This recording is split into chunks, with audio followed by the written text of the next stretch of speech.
These three characters are reasonably easy to unlock. Reasonably. Gar Saxon perhaps not so. And I think are extremely underrated. I think there's real potential with these, and I very rarely see any of them used by anybody. The first one we're going to look at is Genosian Spy. Now, I've put some work into Mr. Spy here because I realised that he is a very good counter for Jedi Training Rey. Jedi Training Rey is the queen of the buff. Something like 6 or 7 buffs in one go. The Genosian Spy is a stealth attacker who who deals extra damage to buffs. So, basic attack. Deal physical damage to a target enemy with 50% chance to gain critical chance up for 3 turns. That's important. This chance is doubled if this attack does not score a critical hit. Okay, so that's 50% turns into 100. If Genosian Spy doesn't score a critical hit, it's 100% chance to gain critical chance up for 3 turns. That's important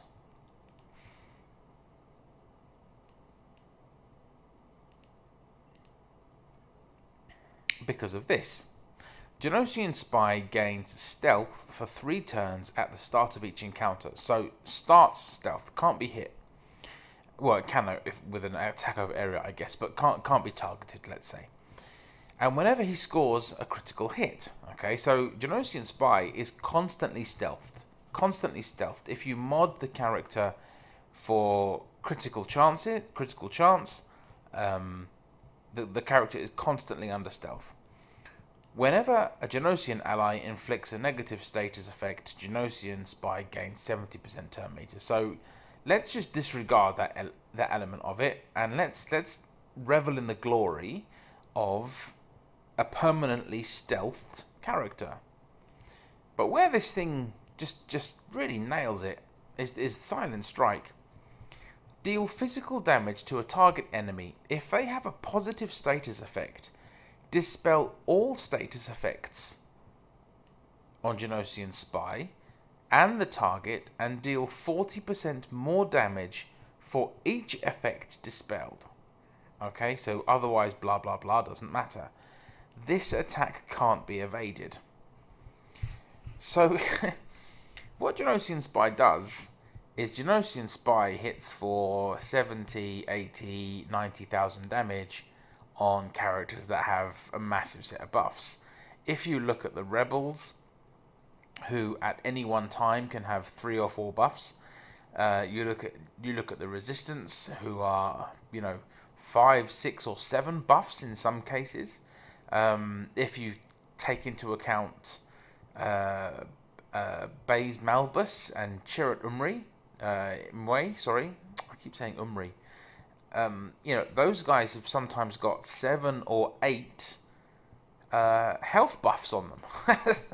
So Genosian Spy, he one punches light side characters with this ability. Now, I've geared him up to level 10. The mods are okay; they're not fantastic. He wasn't as effective as I thought he was going to be in the team that I was running. But I think he's one to watch. I think he's extremely underused. And if you're struggling against Jedi Training Rey and you've got this guy geared up because he's a pilot, stick him in there and see what he can do. The second one is Bistan. Again, another pilot, but that's just purely luck. Now, Bistan has a really good ability here called Frenzy. Bistan gains Frenzy for 4 turns. Okay, 4 turns. And all other allies gain 20 turn meter. So that's good enough. But Frenzy, whenever another ally uses a special ability, this unit gains 100% turn meter. So essentially what Frenzy does is allows Bistan to add a secondary attack to almost every move that your team makes. when you start, all of your cooldowns are ready to go, right? And there's nothing been used, so you can essentially use a special attack. And Bistan gives an extra hit. Now, the importance there is that deal physical damage to a target enemy with a 70% chance to inflict damage over time for 3 turns. That's not bad. That's Darth Vader. Darth Vader does this, you know, and Darth Vader's a major character. So Bistan has a basic attack which offers the same kind of debuff as Darth Vader. Deal physical damage to a target enemy and remove turn meter equal to Bistan's potency. So if you make him potent so that he can inflict damage over time with his basic attack, you're going to remove turn meter equal to that amount on the enemy that you're attacking. Bistan gains 10% potency for each rebel ally and each debuffed enemy. So he is gaining potency on the buffs that he adds, and because you're probably going to put him in a rogue one or a rebel team, he's gaining more potency. I think I'm going to sneeze. I hope I don't sneeze. There's a sneeze coming. Nothing worse than half a sneeze, but I'd prefer half a sneeze to a sneeze while I'm recording a video. Please don't sneeze. There, it's gone. So the way I look at Bistan is if you get his speed up high enough that he goes first. If you get his speed up high enough that he goes first, and he has Frenzy for 4 turns, you're able basically to get an assist on every attack that you do. Now, I think this is quite good. An assist that inflicts damage over time for 3 turns. I mean, that's not bad, is it? That's not bad. There's not many characters that can do that. But again, you just don't see him. You just don't see him in squads, even in a Rogue One squad. It's always, you know, it's Cassian and the robot and Chase together with a Jin lead. You know, nothing wrong with that, but I reckon Bistan's got something to offer. Now the last one has been on my radar since I unlocked him with a pack. I unlocked him with a bronze pack. I got some shards, and I just haven't got round to boosting him up. But he is a priority in my mind. I'm currently boosting up characters for my guild, so I'm working on Princess Leia and my Hoth characters for territory battles, so that we can get more stars and we can all get more stuff. That's kind of my priority right now. But Gar Saxon is certainly top of the list. Reason being, he is the counter-attack master.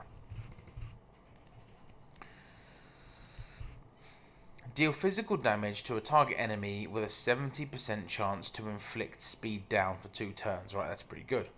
If the target already had speed down, reduce Gar Saxon's cooldowns by 1. Big thumbs up for that.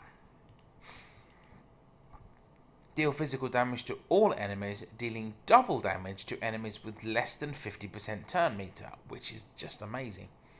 Enemies that had at least 50% turn meter lose 20% turn meter. It's not bad, right? He's slowing people down. Gar Saxon, with his two attacks, slows down the enemy. If you make him your Empire leader, Empire allies gain 50% counter chance, right? So you put him in an Empire team. Everyone has got a 50% counter chance and 40% defense, which is good. Whenever an Empire ally uses a basic attack, they recover 5% health. Right? Well, that's an Emperor Palpatine ability, you know, health steal. So he's granting your Empire team health steal and a counter chance. But that's as a leader. Let's just put him as a regular member of the squad. Whenever another ally attacks during an enemy turn, Gar Saxon has a 100% chance to assist. Okay, so what this is basically doing is his leader ability gives the team a 50% counter chance. Once they counter,